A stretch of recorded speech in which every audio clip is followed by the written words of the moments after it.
বাংলাদেশে নিপাহ ভাইরাসে আক্রান্ত একজন রোগীর মৃত্যুর বিষয়টি নিশ্চিত করেছে বিশ্ব স্বাস্থ্য সংস্থা WHO।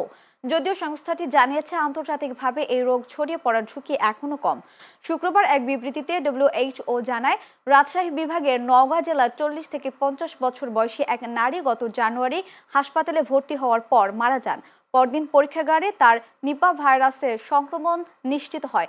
WHO আরও জানিয়েছে, 3 ফেব্রুয়ারি বাংলাদেশের international health regulations national focal point বিশ্ব স্বাস্থ্য সংস্থাকে সংক্রমণ নিশ্চিত হওয়ার বিষয়ে অবহিত করে। প্রতিবেদনে বলা হয়, রোগীর 21 জানুয়ারি জ্বর ও স্নায়বিক উপসর্গ দেখা দেয়। তার কোনো ভ্রমণের ইতিহাস না থাকলেও তিনি কাঁচা খেজুরের রস পান করেছিলেন। ভারতের পশ্চিমবঙ্গে সাম্প্রতিক দুটি নিপাহ সংক্রমণ শনাক্তের পর এ ঘটনা সামনে এলো।